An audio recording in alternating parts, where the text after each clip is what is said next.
ఓం శ్రీ మహాగణాధిపతయ నమః. శ్రీ గురుభ్యో నమః. శ్రీకృష్ణ పరబ్రహ్మణే నమః.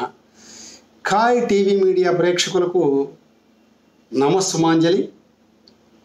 విశ్వావసునామ సంవత్సరం, దక్షిణాయనం, వర్ష ఋతువు, భాద్రపద మాసం, శుక్లపక్షం, ద్వాదశి అంటే 2025వ సంవత్సరం సెప్టెంబరు నెల 4వ తేదీ గురువారం వామన జయంతి పర్వదినం.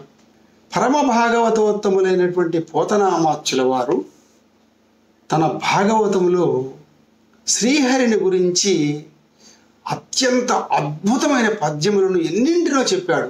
ముఖ్యంగా ఈ వామనావతార ఘట్టములో ఆయన చెప్పిన పద్యములన్నీ కూడా భక్తులను రసానందమున కందలింపచేస్తాయి. అలా చెప్పాడు. ఎందుకంటే ఆయన సహజ కవి, కారణ జన్ముడు. కాబట్టి ఏ పద్యం చెప్పిన పోతన గారు ఆ పద్యములో లీనమై ఆ శ్రీహరిని మనస్సులో నిలుపుకొని చిత్తశుద్ధితో పద్యాలు చెప్పాడండి ఆయన ఆ విధంగా పద్యాలు రాయటం అనేది మనకు వరం. ప్రతి పద్యము ఒక ఆణి ముత్యం, అనర్ఘ రత్నం అన్నమాట. అలాంటి రత్నాల్లో ఈ వామనావతార ఘట్టంలో వామనుడు దానం తీసుకున్నాక తన ఆకారాన్ని ఎలా పెంచాడో చెప్పే సందర్భంలో చెప్పిన ఈ పద్యాల గురించి మనం సవివరంగా తెలుసుకుందాం ఈ వీడియోలో. ఎందుకంటే భాద్రపద శుక్ల ద్వాదశి అభిజిత్ ముహూర్త శుభలగ్నమందు గ్రహ తారాచంద్ర స్థితులు శుభప్రదమున ఉండగా మధ్యాహ్న సమయమున జగదీశ్వరీశ్వరుడైనటువంటి శ్రీహరి పుణ్య వ్రతోపేత పరమసాధ్వీమణి దేవేంద్రాది దేవతలకు మాత అయినటువంటి అదితికి వామన రూపంలో ఉద్భవించాడు. బ్రహ్మచారి రూపములో వచ్చినటువంటి తేజోమయుడు మనోహర సుందరుడైనటువంటి శ్రీహరిని చూచి బలిచక్రవర్తి యాగశాలలో ఉన్నటువంటి భక్తులందరూ కూడా సంభ్రమాశ్చర్యాలకు లోనైనారట. వచ్చినవాడు శివుడా, విష్ణువా, సూర్యుడా, చంద్రుడా, మరే దేవత అని ఆశ్చర్యపోయినట్ట. అలాంటి దివ్య మంగళ స్వరూపంతో వామనుడుగా అక్కడికి వచ్చాడు దానం తీసుకోవడానికి, దానం అడగడానికి. అక్కడ మేలైన పట్టు వస్త్రములు, బంగారం, అనేక రకాల ఫలాలు లేదా గోవులు, గుర్రములు, రథాలు, రత్నములు, గృహములు, రాజ్యములు, భూములు, ఏనుగులు ఏమి కావాలయ్యా నీకు మహానుభావ? ఎందుకు వచ్చావు? ఎక్కడి నుంచి వచ్చావు? చెప్పు, ఇస్తాను అని అత్యంత వదాన్యుడైనటువంటి బలిచక్రవర్తి ఈ బ్రహ్మచారి అయినటువంటి వామనుణ్ణి ఉద్దేశించి కోరుకోమన్నాడు. వెంటనే బ్రహ్మచారి రూపుడైనటువంటి శ్రీహరి ఆలస్యం చేయకుండా 3 అడుగుల మేర నేల కావాలని చెప్పి కోరుకోవటం అయింది. నాకు అదియే బ్రహ్మాండమవునని కూడా చెప్పాడు. బలిచక్రవర్తి వెంటనే ఆలస్యం చేయకుండా తన 2 చేతులతో జల ప్రక్షాళనము చేయుట కొరకై యోగులు, దేవతలు, సిద్ధులు, గంధర్వులు, అనేక మంది భక్తులు తాకి కడిగి పూజించేటటువంటి వేదస్వరూపమైనటువంటి ఆ శ్రీహరి కమల చరణములను అత్యంత భక్తి శ్రద్ధలతో కడిగి ఆయన అడిగినటువంటి 3 అడుగుల నేలను దానం చేశాడు బలిచక్రవర్తి. శ్రీహరి బలిచక్రవర్తి చేతితో విడవబడినటువంటి నీటి ధారను సంతోషంగా స్వీకరించడం జరిగింది.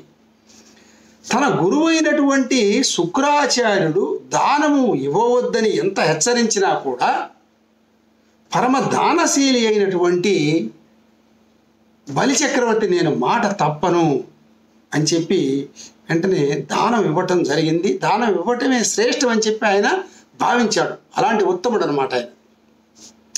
ఆ సమయంలో వామనుడు దానం తీసుకున్న వెంటనే తన ఆకారాన్ని విపరీతంగా పెంచాడు.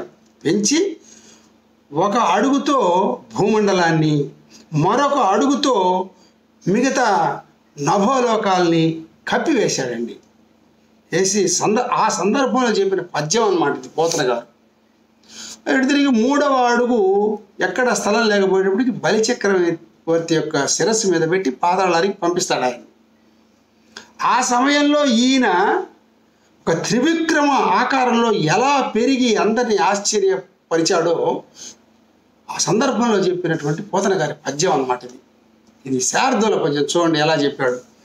ఇంతింతై ఒటుడింతయై మరియు దానింతై నభోవీధిపైనంతై తోయద మండలాగ్రమున కల్లంతై ప్రభారాశిపైనంతై చంద్రుడికంతయై ధ్రువునిపై అంతై మహర్వాటిపైనంతై సత్య పదోన్నతుండగుచు బ్రహ్మాండాంత సంవర్తి అయి. ఎంత అద్భుతమైన పద్యం అండి. అంటే ఎంతవాడు ఇంతైనట్ట, మరియు ఇంకా దానంతైనట్ట, అలా పెరుగుతూ పోతున్నా అనమాట. మనం లోకల్లో సహజంగా ఏదన్నా సమస్య వచ్చి అది పెరిగింది అనుకోండి, ఏందో నా సమస్య ఇంతింతై ఒటుడింతై అన్నట్టుందిరా అని అనుకుంటాం కూడా. అందుకని ఈ పద్యం దాదాపు అందరికీ వచ్చు అన్నమాట. అంత ఆణిముత్యం లాంటి పద్యం ఇది. అలాగే ప్రభారాశిపై ఎంతైనా అట్ట, తర్వాత చంద్రమండలానికి వెళ్ళాట, అంటే ఈ నభోమండలం దాటి చంద్రమండలానికి వెళ్ళాడు. అక్కడ మళ్ళీ సూర్యుడు ప్రభారాశిపై చంద్రుడి దగ్గరికి వెళ్ళాడు. నక్షత్ర మండలానికి వెళ్ళాడు, ధ్రువ మండలానికి వెళ్ళాడు, ఎంతో దూరం అన్నమాట. అలాగే మహర్వాటిపై అన్నాడు. మహర్వాటి అంటే మనకు 14 లోకాలు ఉన్నాయి కదా శాస్త్ర ప్రకారం. కిందేమో అతల వితల సుతల తలాతల రసాతల మహాతల పాతాళ నాగలోకాలు ఉన్నాయి. పైనేమో భూలోక భోవర్లోక సువర్లోక మహర్లోక, అక్కడ దాకా వెళ్ళేట మహర్వాటి అంటే. జనలోక తపోలోక అంటే మొత్తం బ్రహ్మాండాన్ని ఆయన పాదంతో కప్పిపుచ్చాడు. ఆ పాదం అక్కడికి వెళ్ళినప్పుడే కదా బ్రహ్మదేవుడు ఆ పాదాన్ని కడుగుతాడు. అందుకని మనకు బ్రహ్మ కడిగిన పాదం అని పాడుకుంటాం. ఆ విధంగా ఆయన సత్య పదోన్నతుండవచ్చు ఈ బ్రహ్మాండాన్ని సమర్థి అయినట్టు. కాబట్టి అలా ఆయన ఆకారాన్ని పెంచుకొని త్రివిక్రమ రూపాన్ని అక్కడ ప్రదర్శించాడు.